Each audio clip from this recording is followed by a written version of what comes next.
நம்மளோட second batch of baking class வந்து start பண்ணியாச்சு. இது வந்து பார்த்திங்கன்னா December 17th வந்து ஸ்டார்ட் ஆகுது.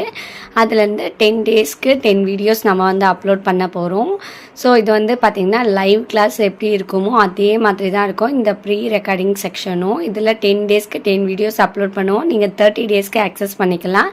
எல்லாம் கேட்குறீங்க லைஃப் டைம் கொடுக்கலாமே அப்படின்னு சொல்லிட்டு. லைஃப் டைம் கொடுத்தோம் அப்படின்னா ரெக்கார்டிங் வீடியோ தானே என்றைக்கு வேணால் பார்த்துக்கலாம் அப்படிங்கிற மைண்ட் செட்டப் உங்களுக்கு வந்துடும். அதனால் நாங்கள் 30 டேஸ் சொல்கிறதுக்குள்ளே நீங்கள் 30 டேஸில் நம்ம செஞ்சு பார்த்துடணும். எந்த டவுட்டாக இருந்தாலும் கேட்டுக்கணுன்ற இன்ட்ரெஸ்ட் வந்து நீங்கள் 30 டேஸ்லேயே குயிக்காக வந்து பேக்கிங்கில் எல்லாமே நீங்கள் கற்றுக்குவீங்க. ஸோ குயிக்காக வந்து ப்ரீ புக் பண்ணுறவங்களுக்கு நம்ம டிப்ஸ் வீடியோவும் கொடுத்துட்ருக்கோம். அதனால் குயிக்காக வந்து ஜாயின் பண்ணிக்கோங்க. உங்களுக்கு அந்த டிப்ஸ் வீடியோவும் கிடைக்கும். ப்ளஸ் வந்து இந்த கிளாஸஸும் நீங்கள் அட்டென்ட் பண்ணலாம். இதில் நம்ம 10 டாபிக்ஸ் வந்து கவர் பண்ணுறோம். உங்களுக்கு என்னென்ன டாபிக்ஸ் தெரியணும் அப்படின்னா வாட்ஸ்அப் பண்ணுங்கள். பேக்கிங்கில் இன்ட்ரெஸ்ட் இருக்கவங்களுக்கு மறக்காமல் இந்த வீடியோவை ஷேர் பண்ணுங்கள். டாடா பாய்.